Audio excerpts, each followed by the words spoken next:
Well, thank you very much for choosing this presentation. My name is Rob Jeges, and we're going to discuss a few things about other uses of SFIA.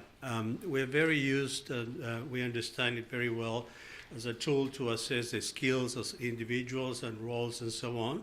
But there are more things that we can do with it, and one of them is to look at how to organize, and how can we use SFIA to come up with models of organizations.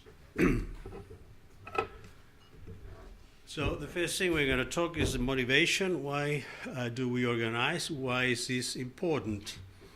There is a number of reasons why organizations exist. Basically, it is about reducing uncertainty. That means that each person knows how to perform, what is expected, and how to contribute to the whole of the organization. There's a balance between the needs of the individual and the needs of the organization. It is like a project where you have a number of people with diverse ideas and direction and a common purpose. And the idea of the organization is use and tap on all that diversity and channel it through a common purpose. There is, of course, the need to optimize resources to become efficient as well as effective, and various other elements that make the organization the basis of any enterprise.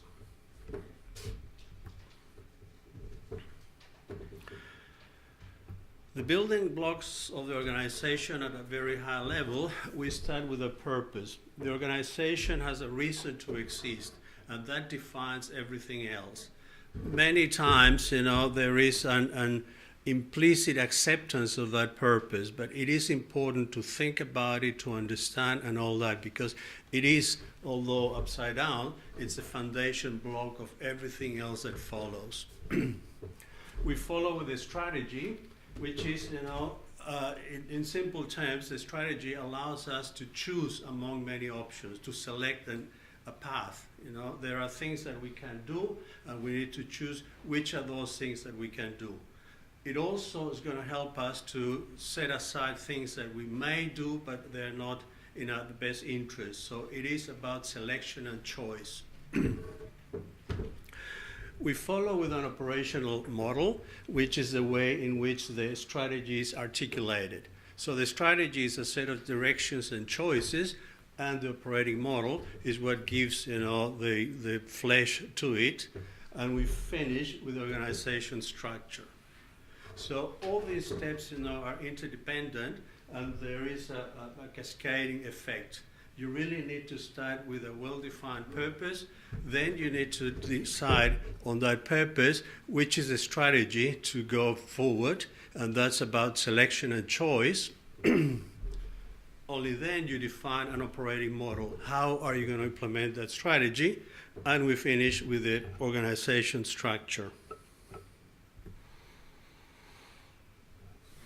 The purpose of the organization is a combination of the vision, the mission, and the culture or the values, right? All these things together form the purpose. So when you think about the purpose of an organization, it's really how it interacts with people, what it offers to people and what it expects from people. And that is defined through a vision, which is where we want to be in the future. Then there is a mission, which is what we should be doing today in order to achieve our future state. And the values is a culture that the organization would like to have.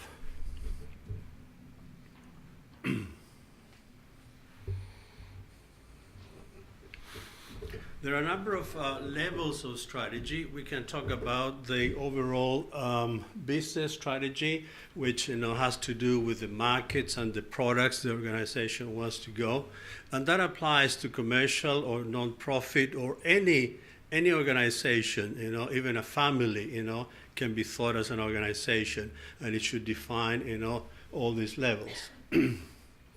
Once the markets and products, the space where the organization is going to operate, the next strategy to define or level is the operational strategy, which is what technologies, what processes, how do we implement this business strategy.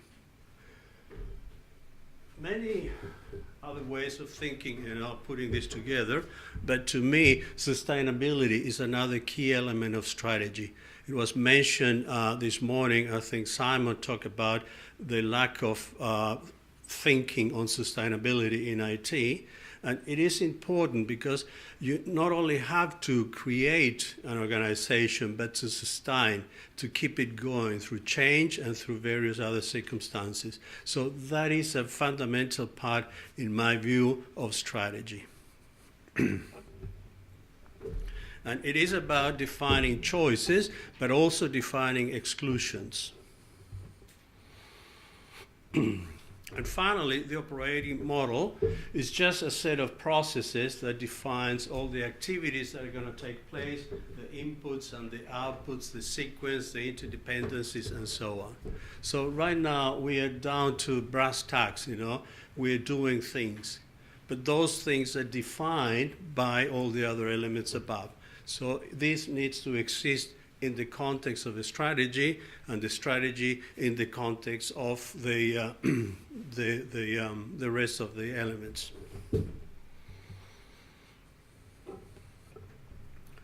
When we have defined and we understand all the processes and functions that are required to support the strategy and the vision and so on, we need to organize and give it some structure. So we start with an operating model, we define processes, we go to roles, we can create job descriptions. This is the place where we find a lot of application for SFIA, defining those roles, grouping them into the job descriptions and so on. But there's another section, another area where SFIA is very useful, which is in the organization structure, which is how to group these roles, how to group these functions, and how to optimize that process. And we're going to see that in the organization structure, when we define a structure and a way to grouping these, there will be additional roles defined. So this is a process you need to go a number of times until everything comes to place.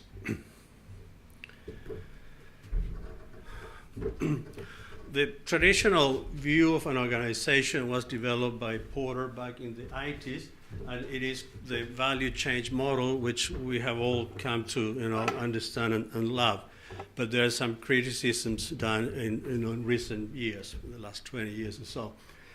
Basically what we have is a number of roles that run this way, which are the firm infrastructure, the human resource management, the technology development and procurement. All these are common functions that support the organization. And then you have, the meat and potatoes of the organization, which is, the actual operation. And there is a chain here that you need to get the inbound logistics, where all your supplies are obtained. You process them, you transform them, you deliver to customers. And then you have two other key functions, which are marketing and sales, so you can sell and promote your products, and also service. In this context, service is the service of the product. So if we are in the business of making computers, when the parts break down or they need maintenance or anything, that is the type of service.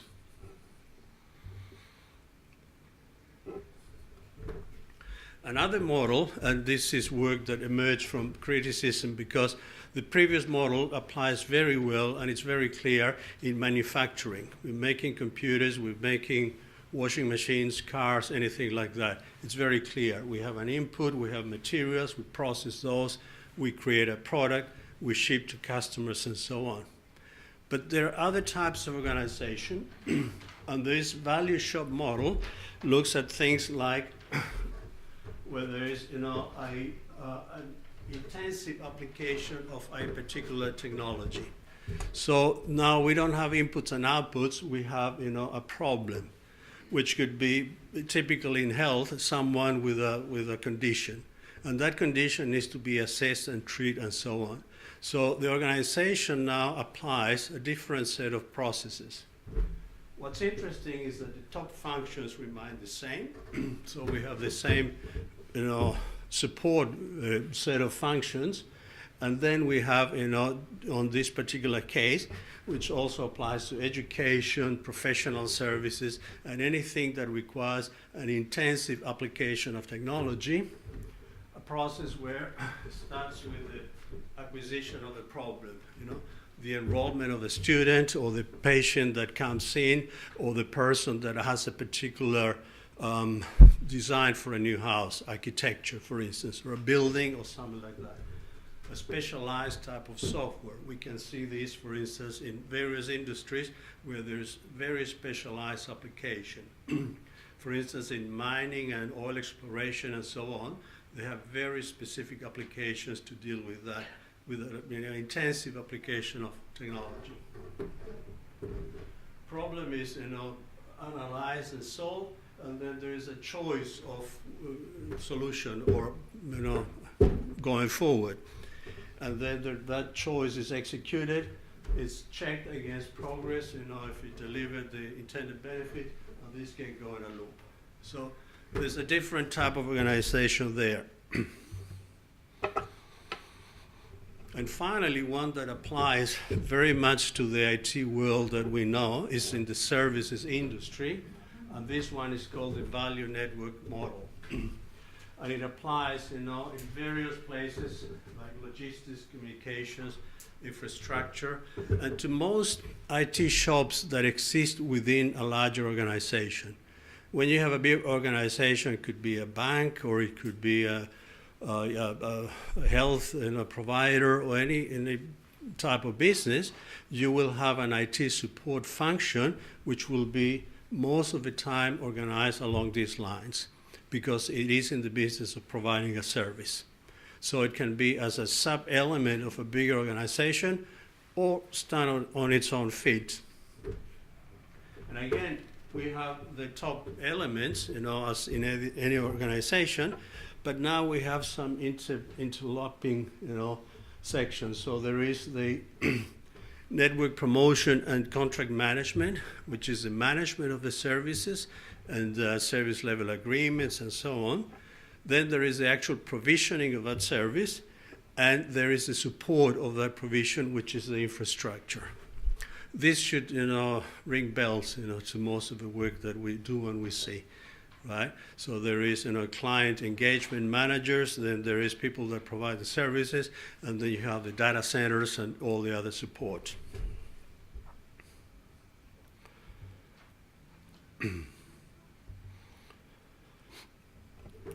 One of the issues that we encounter when building and design organizations is the problem of accountability and authority.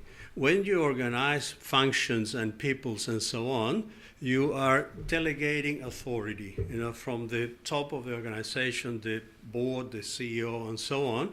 Authority is being delegated down, so functions are performed. And that delegation of authority creates responsibilities. So every time that you delegate authority to someone, that person or group or entity is responsible for the appropriate use of that authority. It's a basic principle of management, and when that is done, as in the first diagram there, everything is fine. However, it is a very easy to break principle, and there are two misfits that we need to watch when designing organizations. First one is the principle of unity of command, right? If you have two sources of authority over the same entity, then there's going to be a conflict, a conflict of responsibility, because that entity down there, will be getting mixed messages. Do this, no, do that. The other type of problem, which is a conflict of authority, is when you have a single authority giving messages to different messages to two different entities. So the entities come into a conflict here because they're given different messages, and this is a conflict of authority, because people believe the two ones create responsibilities against a different message. Why is this important? Because we can see that in all these organization designs, there is possibility for these conflicts to occur, right? And if you think, if you close your eyes and you think of your organization or organizations that you have encountered, you probably will find some of these issues, right? So this is a simple explanation. For instance, if we have infrastructure operation, there are two lines, one going to the firm infrastructure and another one going to technology development. There are two messages going there, right? The firm structure will probably have budgetary controls and governance controls and various other disciplines that are going to be in conflict with the desires and wants of technology development, that wants to do things, wants to create new things and develop and so on. So if that is not properly managed, there is going to be conflict of responsibility down below. And if we recall, conflict of responsibility, we have two authorities coming down on the one. So with these basic elements in place, we can now think a little bit about SFIA and how the SFIA model can be integrated with these ideas. It is a very high level, but it's just to get some notions cemented in place. So we have here the 6 SFIA families, as you may by now be familiar with the colors. We have strategy and architecture, which is red, which covers the entire organization. The functions and roles are going to be across all the activities in the IT organization. Then we have skills and quality, development and implementation, and change and implementation. All these families of SFIA skills are applied across the entire organization. And then down below we have brown, which is delivery and operation, which is where things take place. This is where the infrastructure is operated, where the services are provided. And up here in green, it's hard to read, but you should be able to read relationship and engagement. So these are your client managers, your engagement managers, the function that sells and promotes IT to the outside world, which could be the rest of the organization, or it could be the market, depending on the purpose of the organization.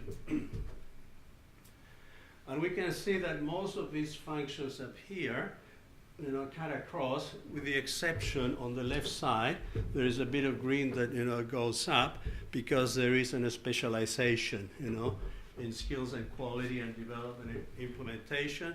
There is a big difference between the front end and the back end, and that is reflected like that. So this is a model, and now we can have a look at a couple of case studies and see how this can be applied and what is the effect that it has on real organizations.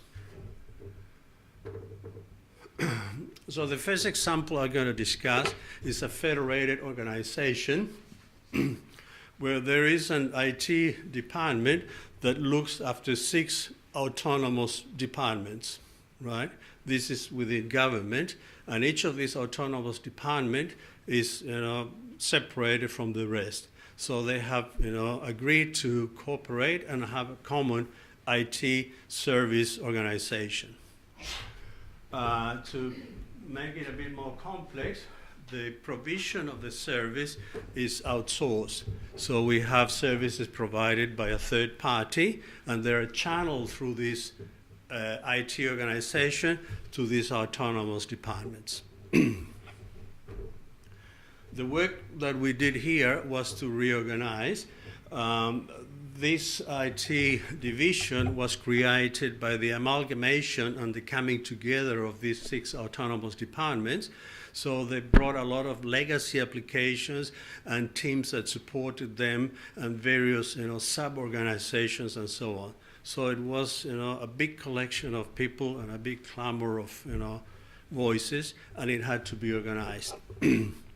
As in all government, there are constraints, there are budgetary constraints, there are levels constraints, and so on. So it wasn't an empty, a white canvas. We had to work within a very large number of constraints. So that can be reflected there. But essentially, what we were trying to do was to separate the various things under the model. So using that model of SFIA, we know that we can avoid many of the conflicts if we keep the colors pure and separated. Mostly achieved. There are a couple of places where things are a bit, funny. There is an office of the CIO up here, which deals with vendors and contracts and procurement. And there is a responsibility down here of a team called Infrastructure and Support to deal with the third-party provider, with the outsourced, delivery of service. So here we have a bit of a conflict because we have two, separate entities dealing with the same problem, right? So that is something that needs to be, would have been better to separate.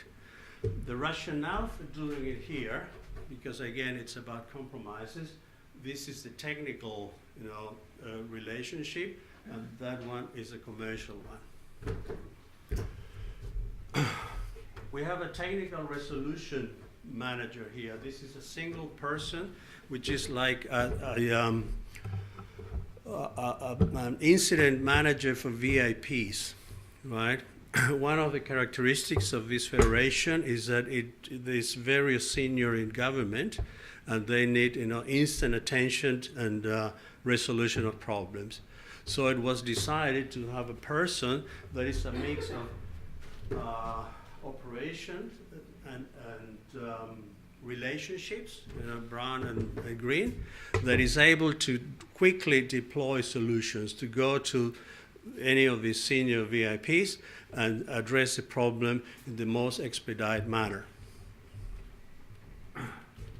Ideally, there should be no problem that is handled outside the normal support. But in real life, nobody's perfect, so that was, the compromise. The third area of interest is this policy and risk. So this was a single person with technical skills on development of policies, on risk management, and on security management, IT security. And again, it was a compromise because of the number of people, and it was sort of the best fit, right? But there is an issue, in my view, of mixing risk management, with anything else, because risk management should be autonomous. If you compromise risk management, then it loses its effectiveness. But you don't win all the battles.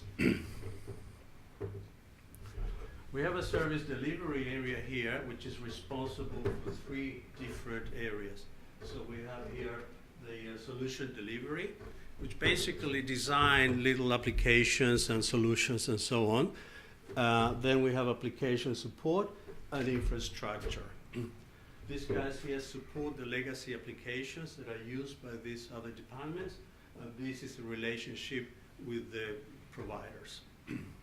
Now, there are different colors, there are different functions, but they can live together under service delivery, because this is an organizational thing. It's about management and coordination of resources. So there's no conflict here, because these work, very much in specific areas. Not as silos. There is interconnection and intercommunication for sure, but they have, independent areas.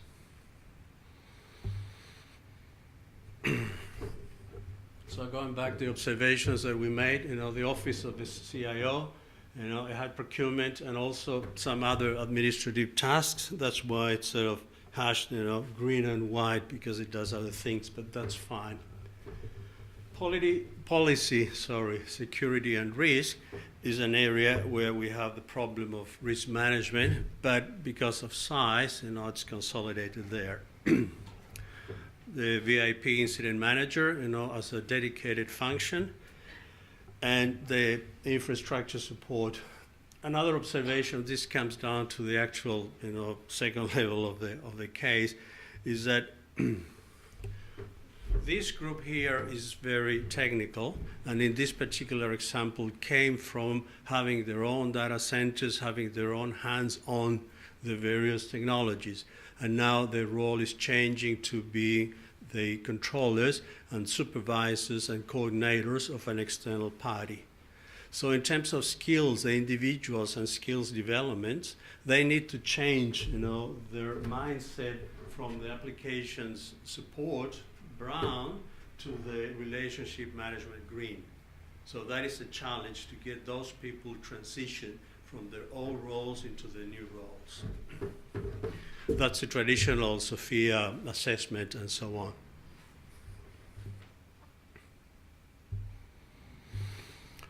I have another government department example for you. This department has 1,500 delivery locations. It's a very complex infrastructure, it's everywhere. And they have an organization which looks pretty much like this. There are three main areas, which is application services, project services, and IT services, and then two staff functions which deal with policy and resources and risk and compliance. The bulk of the work is on IT services, which is the support of this huge network of clients, and it's partly supported by application services. They don't develop their applications at all, so there is just a confusion. Maybe it came from legacy or something like that, but there is some support of applications on that application services, and there are support activities here which are more to do with hardware, right? But it is a funny way of splitting. And project services is an interesting one because we have a clearly defined PMO and program managers and project managers and so on. That's very clear. That's project services domain. But it also has strategic planning and solution architecture as two functions there. And again, we can see that this, is a bit, convoluted. There's not necessarily conflict between these two, because as we saw before, this is just an organizational, trick. These people report to the same boss, just to have, a consolidated top layer. But, in terms of the attention and the dedication that this, senior role can provide to these rather, disjunct functions is an interesting question. There is a lot of overlap between this policy and resources function and this capability development function here. They compete for the same space. Organization dynamics, politics, history, for whatever reason that is like that. But that creates conflict because those two people believe that they are tasked with the same things, right? And if they don't learn to work and cooperate, there are going to be problems. Even if they work together very well, there is going to be some level of inefficiency in that. So that is something that should be considered. And again, we have this role here, the Service Management Office, which is a mixture of operations and a mixture of green, which is relationship and procurement and third parties and so on. So some of the observations, as we covered, is the duplication of functions in a number of places. There's some conflict of interest, between functions, and there is a split delivery of operations that is happening in various areas, and unclear responsibility to staff in the end. A proposed way, which is not the best way, but it's a way to clearing things and try to put the model in perspective, would be to realign and clean these functions, right? Make policy and resources, a focus area dedicated to that, you know. They have a large number of staff, so policy and resources is a key function, and it should be given the attention and the focus it deserves. It is contaminated now with many other functions. We saw procurement and relationships everywhere. It could be centralized. Now, the location of that function, again, it could be anywhere, but it would make sense to put it together with project services, because most of the interventions with the outside world are going to come through projects. You know, new implementations, maintenance, outsourcing, everything like that. So that is a good home for that particular function. Could have been anywhere else, but I think there's more synergy here than anywhere else. The application services, you know, function which is its operations and various other things is probably a legacy function. That would be a good place to reinvent the organization and refocus it on strategic planning and solution architecture, which is look at about the future and the sustainability of this organization. The previous diagram is a today, you know, diagram. This one would help them move into the future. And my pet hate, you know, risk management, I think should be well separated and so on. Very common to find risk management together with reporting and with governance and various other functions. You know, it's a convenient, it's a convenient lumping of all these functions, but it diminishes the value and the power of risk management.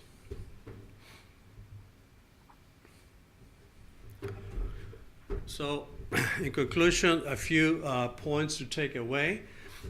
The organization purpose, you know, defines why the organization exists, you know, and how should it be configured. It should be the first thing for anyone looking at an organization to understand very clearly, not only oneself, but the group of stakeholders, you know, senior management or whatever is the group of stakeholders that are concerned with this particular change or reorganization or realignment. There should be a common understanding of purpose. And purpose is more than just the vision or the mission or the values. It's a combination of all that. It's a different thing.